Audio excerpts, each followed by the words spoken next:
É um prazer participar do projeto dos alunos do Colégio Piaget sobre arte urbana e grafite.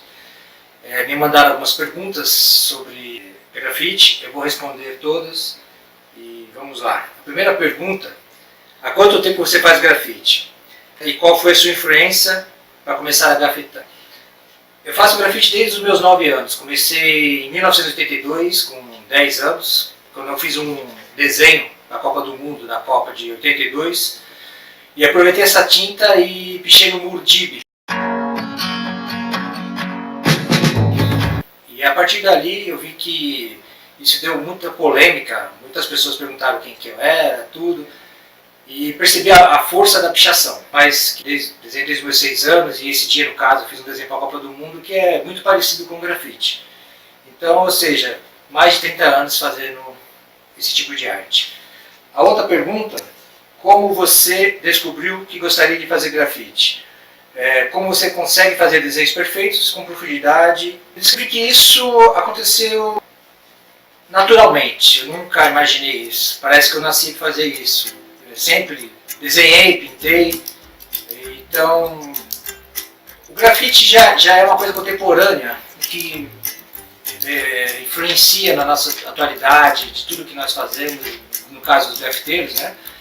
Mas eu acho que eu acredito que já nasci com essa,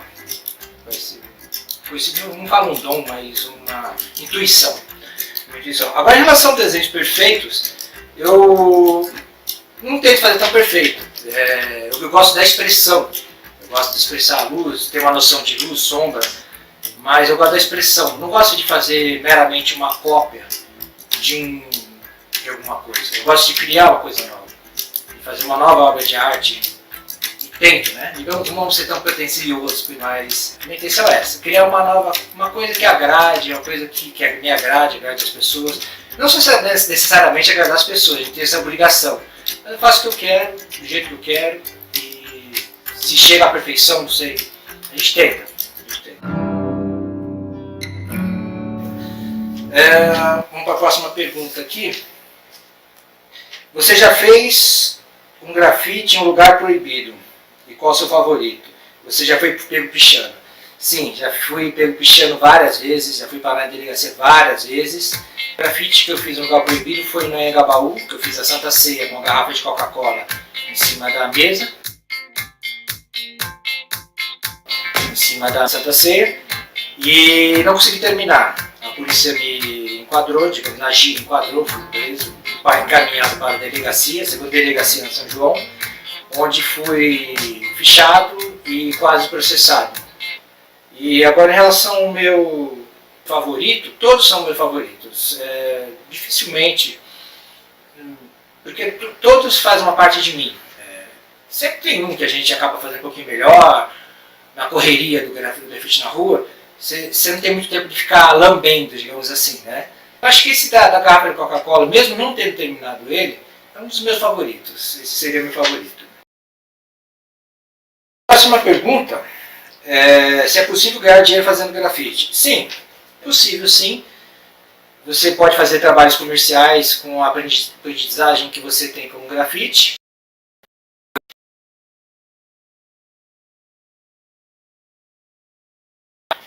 Só que aí, no caso, não é mais grafite, vira um serviço comercial, uma coisa mais voltada para a propaganda do comércio, que a pessoa te solicitou o trabalho. Porque o grafite, a partir do momento que ele é utilizado para outras coisas, ele perde sua essência. Ele deixa de ser grafite e vira um painel, vira uma coisa comercial. E agora, outras maneiras de ganhar dinheiro com grafite seria você se envolver com galeria de artes, com a sua expressão, para você ter o seu estilo próprio. Você acaba se tornando um artista, né? E isso muitas vezes é percebido por quem entende de arte e tem interesse em comercializar sua arte. E dessa maneira é uma maneira de ganhar muito dinheiro, sim, com o grafite. Mas também deixa de ser grafite, passa a ser o grafiteiro se tornar um artista de galeria. Mas é uma consequência de ganhar dinheiro com grafite. Para quem tem uma essência, tudo da rua, hoje em dia o pessoal dá muito valor a isso. E é daí que é reconhecido esse tipo de arte não digo que contemporânea porque já vem desde os anos 70 o grafite, mas hoje em dia ela está muito divulgada. O que você tenta passar com a sua arte? Eu não tenho obrigação de passar nada com a minha arte para ninguém, eu faço porque ali para mim é uma terapia, de extrair o spray e o muro. E naquele momento é único, é mágico, é uma coisa que você esquece o mundo lá fora. Você entra no mundo e viaja no mundo. Você foge da realidade. Só quando algumas vezes a gente precisa também se envolver com política, com alguns temas que nos incomodam. E o grafite, como a pichação, tem essa força. Então, quando eu quero procurar um tema, um protesto, geralmente político, a gente quer passar uma mensagem política sobre algo que está acontecendo naquele momento, ou que está muito na mídia, como um grafite que eu fiz ali perto do Center Norte, que eu coloquei uma frase dizendo, que era assim, um país onde a corrupção não dorme, sonhar com a aposentadoria virou pesadelo. Isso vem por causa do governo querer mexer com a Previdência. Então é uma frase relacionada a isso, como o outro que eu fiz aqui perto de uma avenida, que fala que a corrupção é o primeiro crime de todos.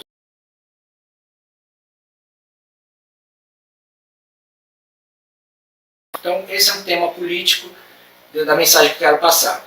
Agora, em relação, quando eu pinto anjos, ou faço um desenho despreocupado, eu penso em passar uma mensagem boa para aquela pessoa no dia, passar, olhar um anjo, e ele tem um sentimento bom, como eu quero que aquele anjo seja aquela pessoa, quero transformar as pessoas em anjos.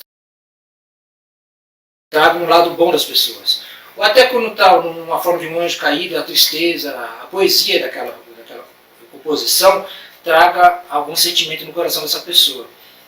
E, de alguma maneira, faça essa pessoa querer fazer um mundo melhor, melhorar o dia de alguém. Esse é um tipo de passagem que eu tento passar de informação. Agora, uma próxima pergunta. Como surgiu o seu interesse em grafitar? Quais foram as suas maiores influências?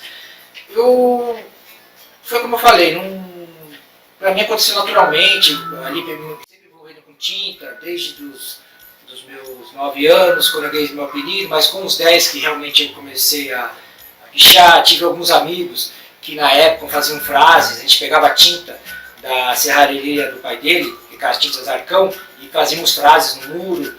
E na época tinha a ditadura, o pessoal pichava muito a frase diretas já. Eu nem entendi direito o que era isso na época, mas achava que o que chamava a atenção, diretas já.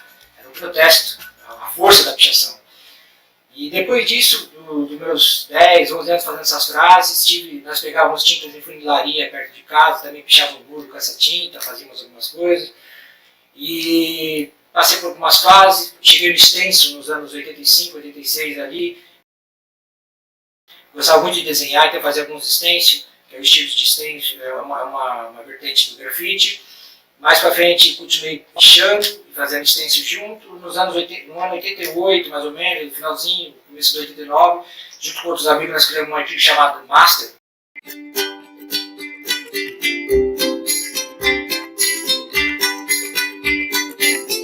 Essa tatuagem, mais 5 amigos têm feito com a mesma agulha, né, que é uma espécie de pacote de sangue. E nessa época divulgamos bastante nossos trabalhos, saímos em revistas, jornais.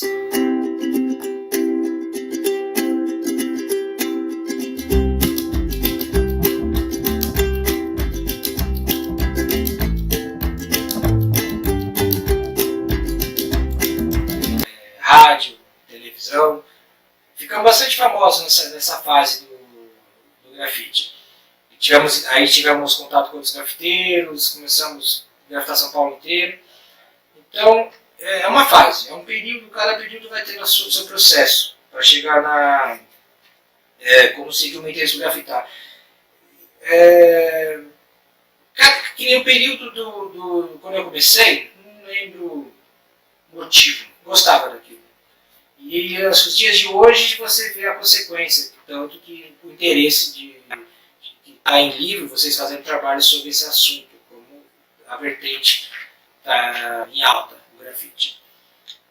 Quem me inspirou, eu gostava muito, na época, quando eu fazia stencil, apesar dele não fazer stencil, mas algumas pessoas que andavam ali com ele fazia, Kate Haring, que é um nova-iorquino que veio para São Paulo, junto com o Tupi Dá, um projeto que eles tinham, e grafitaram bastante por São Paulo.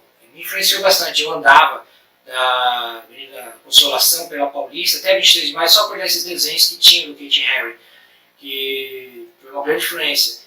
O Tupi Dá também fazia uns labirintos, umas camisetas que eles vendiam, faziam na rua bastante. O Rui Amaral, o pessoal mais antigo, o Gringo, que o pessoal chamava, o Vilaça, o pessoal me influenciou bastante. Eu era mais novo, então, mas já gostava, já fazia, pichava tudo e observava isso. Porque naquela época nós não tínhamos internet para estar pegando referências ou vendo, acompanhando alguns fatos. Então, sim, foram eles que me inspiraram. Deixa eu pegar a próxima pergunta aqui. Para você, qual a diferença do grafite e a pichação? E qual mensagem você quer deixar? A diferença do grafite e da pichação, a diferença total, são a elaboração das letras, a pintura, a luz, sombra, o personagem, o persona que se faz. Isso se torna diferente da pichação. A pichação, ela tem adrenalina. Você faz várias com uma letra mais simples, sem autorização de ninguém.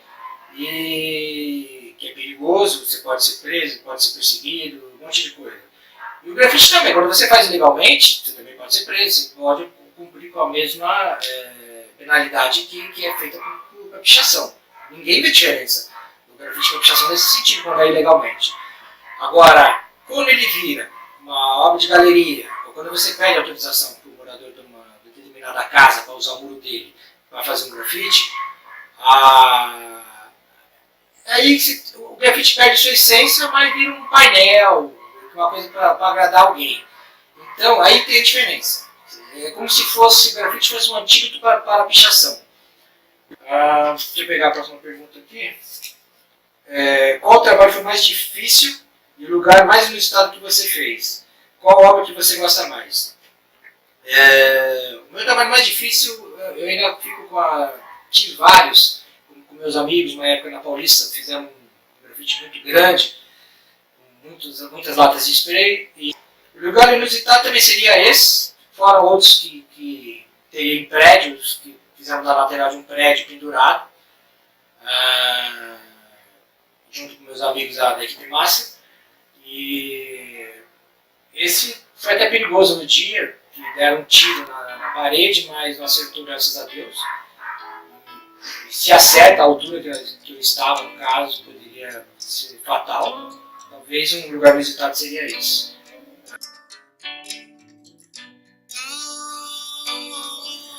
Mais uma pergunta sobre histórias de pichação. Eu esqueci de mencionar uma fase minha, que eu tinha um parceiro de pichação. E no finalzinho dos 80 eu tinha o meu amigo MCL e o CDP, que faziam bastante pichações comigo. Mas teve uma pessoa que apareceu depois, chamado Wagner, que pichava necrópolis, e ele foi assassinado.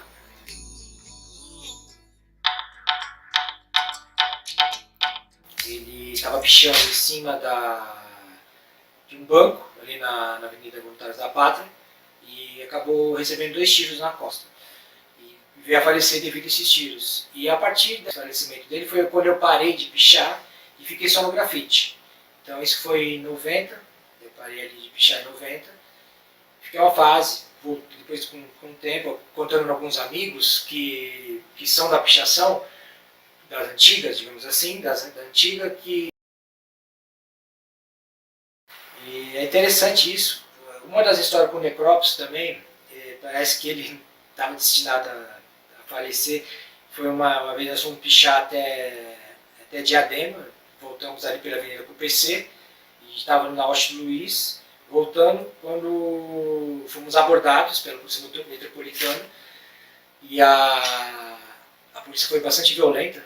Eu acho que ele começou a dispensar etiqueta, canetão, lata de spray antes da polícia chegar, e a polícia foi chegando, ele foi, por exemplo, gatilhou o revólver, colocou na cabeça e falou assim: se você dispensar mais alguma coisa, dispensar é se livrar da prova. eu te mato aqui agora. E a polícia engatilhou o revólver na cabeça dele, do meu lado, você viu o tambor girando, o revólver crombado, escrito 38 Taurus. Eu pensei que ele ia morrer aquele dia. Isso foi, acho que um mês antes de ele falecer. E essa é uma das histórias assim, conhecidas da pichação. O falecimento de Necrópolis, tem o Tulipa Negra, tem o pessoal do Cripta, o amigo de Jean também, que pichava com ele, caiu do prédio fazendo beiral. Nós temos aí, lembrando outras histórias, hoje em dia uma outra pergunta que é relacionada mais ou menos a isso que eu lembrei agora, que eu acho do vandalismo e sobre a pichação do Monumento da Bandeira, Bienal e o pátio do colégio. A pichação nunca foi para agradar ninguém. Ela veio porque alguma coisa está errada.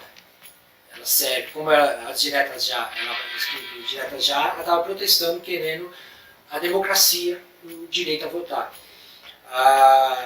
No caso da pichação, no pátio do colégio e dos monumentos da bandeira, são muito parecidos. Por quê? Eu não acho certo degradar um monumento histórico, porque o valor histórico dele está ali, o colégio do pátio está ali 500 anos. O Monumento da Bandeira foi feito pelo Victor Brecheret, um artista consagrado, um dos maiores brasileiros, vamos dizer assim, que pode estragar um monumento desse, o valor dele é imensurável. Mas a mensagem que o pichador quis deixar ali, no caso do pátio do colégio, é o mesmo sentido, que eles foram assassinos, mataram índios, e foram devastando os territórios, e onde eles passavam deixavam destruição. Então essa é a mensagem. Se é certa ou errada, eu não sou ninguém para julgar ninguém. Porque isso aqui tem um poder. E como a escrita tem um poder, como toda ação, toda expressão tem um poder. E aí vai da pessoa que fez analisar a consequência. Ele vai mexer num monumento histórico. A consequência pode ser bem grave. Como alguns amigos foram pichar no Chile, pichar em locais históricos, pagaram por isso, tiveram uma consequência grave por isso. Não quero mencionar nomes. Então é isso. A mensagem é boa, foi feita. Porém, danificou um patrimônio histórico. É como você também pichar a casa de alguém. Não é certo. A pessoa vai lá, gasta dinheiro com tinta, paga um pintor, tal, deixa a casa bonitinha e vai no pichador e picha na casa dele. Se o pichador está agindo, é porque é alguma coisa errada, é consequência de alguma coisa. Não é certo. Tem pichadores que vão por consequência das amizades. Vão ali conhecer um amigo que picha, vamos comigo, e começa assim a pichar. Ele não tem nenhuma ideologia, não tem. Muitas vezes você escuta um repórter perguntando para o pichador, por que você picha? Eu sou contra o sistema. Contra o sistema, aí, a pichação nos anos 80, que era punk, seria contra o sistema. As diretas já, não seria, o sistema dos militares. Então, essa pichação dessa fase era contra o sistema. A outra fase, ali dos anos 90, ela tem meramente a publicidade do nome daquela pessoa que criou, daquela gangue, daquela crew, que o pessoal fala hoje. Então, não tem necessariamente ser contra o sistema. Então, isso é a consequência da chamada maior violência, como diria Racionais. Lembrou dessa frase. Agora, voltando uma outra parte. Vocês não falam alguma coisa? Tá, o pessoal da fábrica, por exemplo, eles não têm base nenhuma, eles só querem pichar. O que você acha disso? Tipo, você acha que é legal, ou é uma coisa perigosa, ou não deveria fazer o fácil? A pichação sempre foi perigosa. O próprio gás que solta, inalado, te faz mal. Começa por aí. O ato de pichar, como eu mencionei, muitos morreram tentando pegar um lugar de destaque, ou foi morto pela polícia, como meu amigo foi. A pichação é perigosa. E o dono de uma casa que pintou o muro dele lá, tá lá, lindo, maravilhoso, vem, que nem nos anos, vou falar uma outra história, em 85, quando eu juntei com meu amigo Leco, com o Rô, nós fazíamos DRL, e nós fomos pichar numa região aí, não vou mencionar o local, e a partir depois que nós pichamos, nós não tínhamos spray, porque o spray sempre foi caro, então a gente improvisava, usava desodorante com corante, e aquilo fazia um estrago, igual hoje o pessoal usa um borrifador. É o mesmo estrago que o borrifador faz, a gente fazia com desodorante, que hoje em dia não existe mais desodorante, a gente tirava a tampinha dele, punha água com corante, e a tampinha dele se apertava novamente, e se apertava e fazia um jato, igual o borrifador. E isso fazia um estrago, escorria tudo. E nós fizemos numa casa que o cara tinha recentemente acabado de pintar. E naquela época a gente não tinha tanta consciência do que era isso, infelizmente. Fizemos um estrago. Esse dono da casa veio atrás da gente, veio com um Fusca atrás de nós. E quando ele parou do nosso lado, que ele nos encontrou, ele investigou, viu que era a gente, certificou que era, ele estava com a esposa ao lado, ele foi pegar a arma no porta-luva, a esposa dele segurou a mão dele, não deixou ele pegar a arma. Nisso deu a oportunidade de nós fugirmos. O Rô foi para um lado, eu e o Leco fomos para o outro lado, corremos, esse cara manobrou o carro, veio atrás de nós, e ficou uma perseguição, a gente entrava na contramão, entrava em umas ruas. A história engraçada até é que a gente pulou numa casa, e quando a gente pulou assim, veio um cachorro de frente, e esse cachorro estava na corrente, foi, nossa, chegou perto, tipo cena de filme, aqui, sabe a cena de comédia de filme? Veio assim, mas não pegou a gente. A gente ficou entre o cachorro e o cara passando na rua atrás da gente. A gente ficou ali estático, esperando o carro passar. E quando a gente viu, o carro passou rapidamente. Não nos viu dentro da casa que estava escuro. E o cachorro latindo, e nós pulamos de volta. Quando pulou o portão, abriu, caímos no chão. Foi a cena do filme de comédia, essa parte. E conseguimos fugir. Mas nós desencontramos do Rô. Nós não sabíamos o que tinha acontecido com o Rô. Nós imaginávamos que o cara tinha pego o Rô, tinha levado ele preso, atirado nele, não sabia o que tinha feito com ele. Ficou aquela preocupação, até encontrar ele novamente depois lá na rua onde nós morávamos. Mas até então, isso foi uma parte muito perigosa. Toda ação tem uma reação. Então, sim,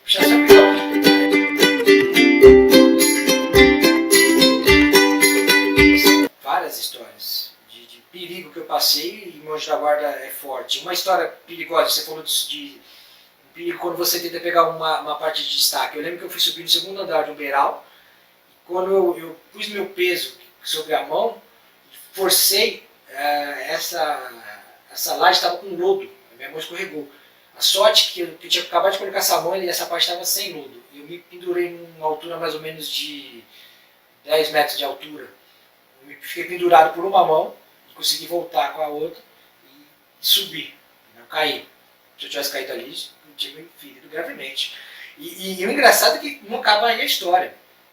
Porque depois de eu subir e fazer o picho, meus amigos estavam embaixo comigo, na época o Coringa, o Black, e mais algum, o Dinho, um ex-amigo meu, estavam comigo e ficavam gritando lá de baixo, não desce, fica aí, depois eu te busco aí. Quando eu olhei, no andar de baixo estava o dono da casa fumando. E aí, ele não podia descer. E ali era perto de uma delegacia, passava o cara por isso da hora. Eu falei, meu, o que eu faço agora? Eu tive que descer na cara e coragem, assustei o outro. Quando eu pulei no seu andar de baixo, dei de cara com o morador, ele se assustou comigo, eu se assustei com ele. E eu pulei lá de cima para o andar de baixo e assim escapamos. Graças a Deus, no fim deu tudo certo. Não deu certo porque eu degradei o beiral da casa do cara. Mas eu saí ileso. Entendeu? Deixei minha marca. Isso é uma parte que ali eu podia ter machucado. Como, às vezes, subir tem uma história muito forte de quando nós pegamos um prédio, não vou mencionar o local também para não criar evidência. Nós estávamos no prédio, estávamos com bicudos na época, com quem mais estava esse dia, o Necrópolis não estava, bicudos, mais um lugar. E aí nesse prédio, a gente estava pichando lá em cima do prédio, o bicudo me segurando, e de repente chegou um monte de carro de polícia. E aí nós descemos correndo, alguns amigos tentaram ir pelo telhado da casa ao lado, assim, afundaram dentro de um telhado de eternite. Outros saíram pela frente, deram de frente com a polícia, foram pegos. Eu ainda fiquei, eu fui o único que escapei. Porque eu voltei para dentro a gente pulou do posto do prédio dentro de um posto de gasolina. E ali tinha um ônibus, que estava na vaga onde troca o óleo do ônibus ali, de carro, ali aquela parte. E o ônibus estava sem a grade. Eu entrei no motor do ônibus de lateral assim, E fiquei ali quietinho. O policial até entrou até onde eu estava, mas não me viu, porque eu estava com os pés para cima do para-choque, dentro quase do motor. E não me viu. Nisso, esses meus amigos apanharam, foram levar para a delegacia, o dono do prédio bateu neles, tudo. E depois que foram embora, eu escutei o dono do posto falar assim, aparecer mais alguém, se atira neles. Nessa hora eu saí, falei, melhor sair agora que a polícia foi embora. E quando ele foi me pegar, eu fingi que tinha batido na cabeça, caído assim, fiz bem teatral. E aí eles ficaram preocupados, não me agrediram, quiseram meu endereço, eu fiz um garrancho para eles e tal. Aí eles foram me levar onde os meus amigos tinham caído no telhado. Tinha feito um buraco, você viu o céu assim, um buraco que fez no posto lá na telha. E aí eu ainda me liberaram e eu saí ileso ainda, consegui escapar.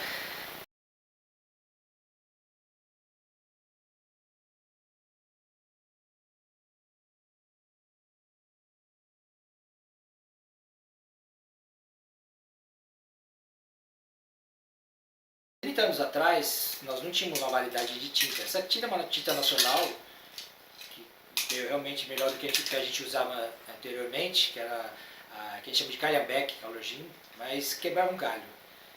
E hoje em dia existe uma variedade de tintas com a base de água, com menos pressão, porque antigamente nós tínhamos que, hoje ainda a gente coloca agulhas para fazer uns traços finos, vira a lata de ponta-cabeça para tirar o ar, põe um plastiquinho para não deixar escorrer a tinta, para não interferir na pintura.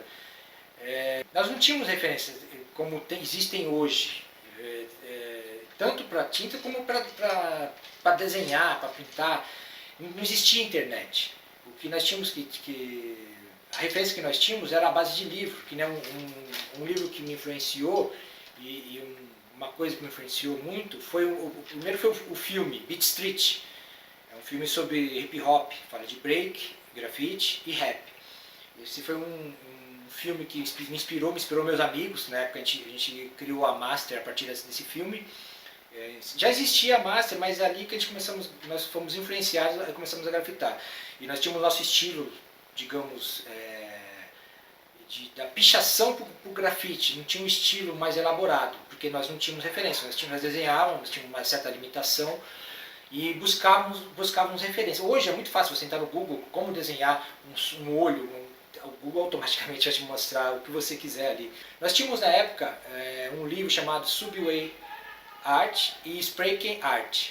São livros que tinham o grafite já mais com letras Wild Style, uma letra 3D, uma coisa assim mais elaboradas. E da onde nós pegamos algumas referências depois de alguns anos grafitando e queríamos evoluir, e foi onde nós buscamos algumas referências.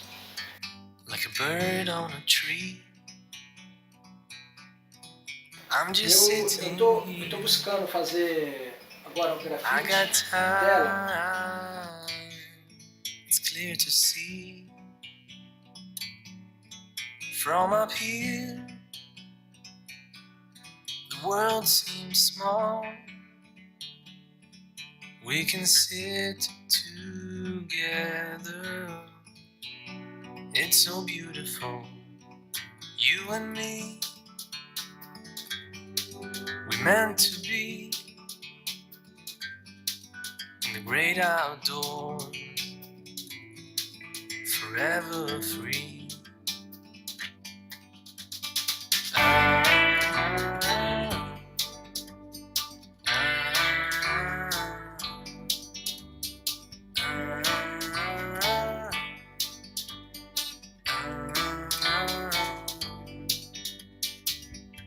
Sometimes you need to go and take a step back to see the truth around you.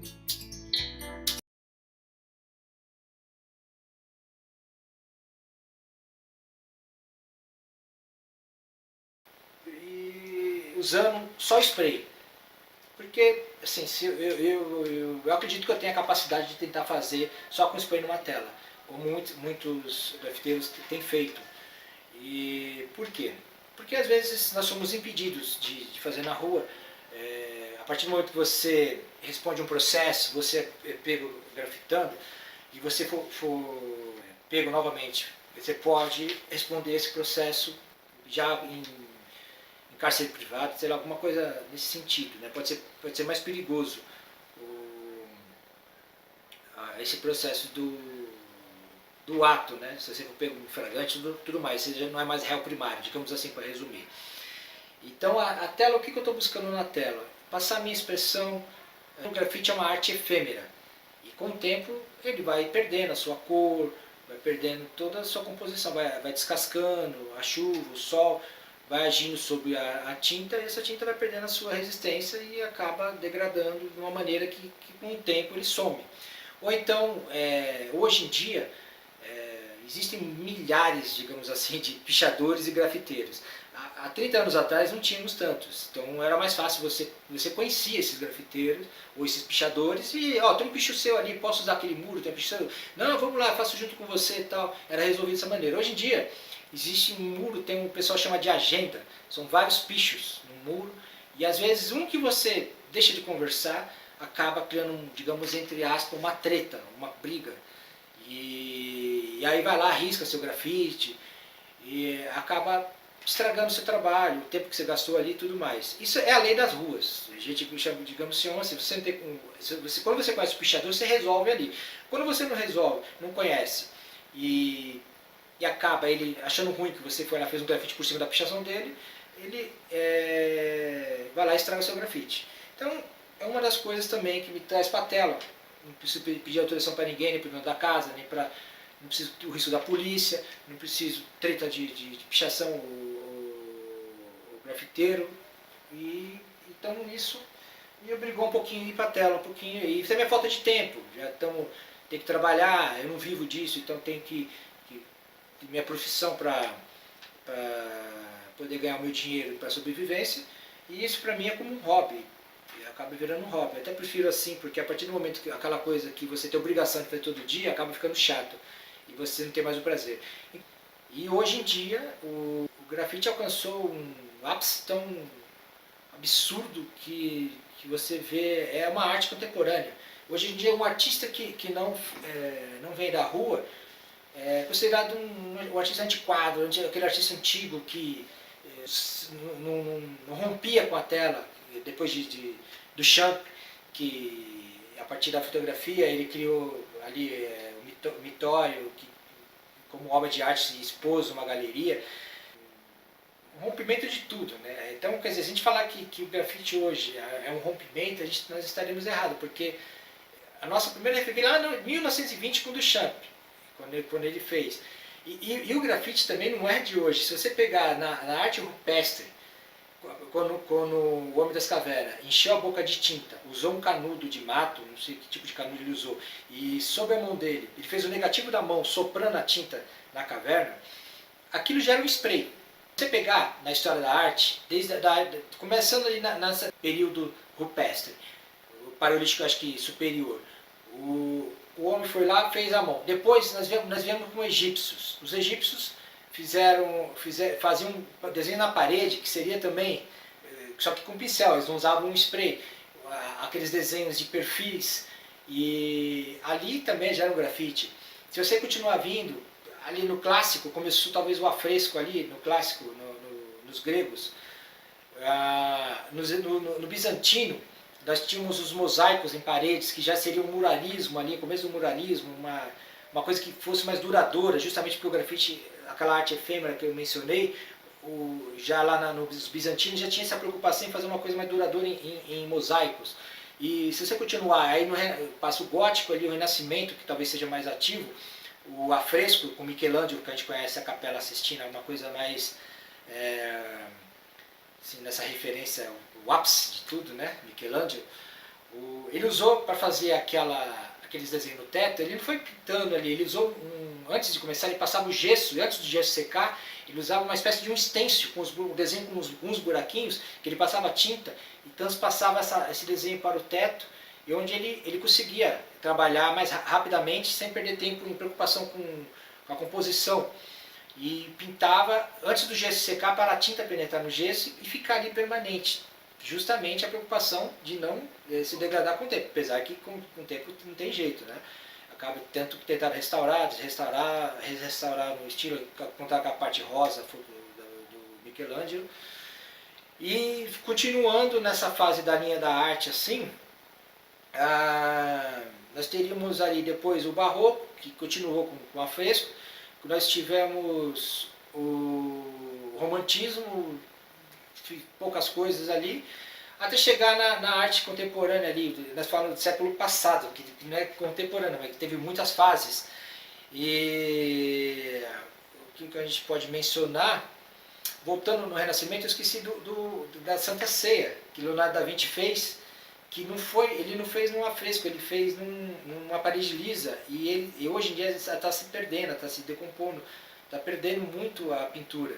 E não tem como restaurar uma pintura de Leonardo da Vinci ali, ninguém é capaz, não tem como mexer naquela pintura. Então, infelizmente, é um grafite de Leonardo da Vinci que está se perdendo. É uma arte efêmera já daquela época. Continuando, voltando agora para o século passado, os mexicanos com os muralismos foram a maior referência. Depois vem o grafite por si só ali com Basquiat, com Kate Haring em Nova York, que deve ter influenciado o pessoal que grafitava os trens nos anos final de 70, começo de 80, que é a referência que nós temos hoje, mais fiel do grafite, com artistas como Cop, como Medicine, que mais que tem ali? O Lee, a Lady Pink, são grafiteiros que estão naquele livro que eu mencionei, Spray Can Art, né? E chegando no Brasil, agora, passando essa fase, quando a gente começou aí a Master e tal, começou ali, conhecemos os gêmeos, o Binho, o Tinho, o Espeto, o Zelão. Depois disso, nisso já existiam muitos grafiteiros. E hoje em dia, existem milhares de grafiteiros. A satisfação que nós temos disso, dessa participação, de contribuir com essa participação, é você ver isso hoje em dia, o que se tornou mundialmente. Você vê artistas aí como Banksy em Londres. Então, e a satisfação maior de todas é participar de um projeto igual esse que vocês estão fazendo. A curiosidade sobre o grafite, de como a minha influência, ou como começou, do que isso traz, qual a consequência na sociedade, a satisfação, frustração também existe, nem tudo a gente tenta, nem todo dia nós estamos tão inspirados de criar uma obra que fala, meu, hoje eu consegui. Às vezes a gente erra, a gente tem que tentar, e quando tenta a gente consegue. Então é isso.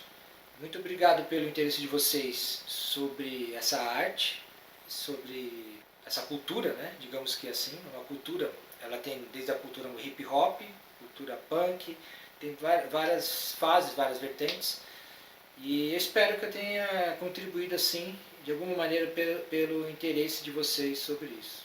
Até logo.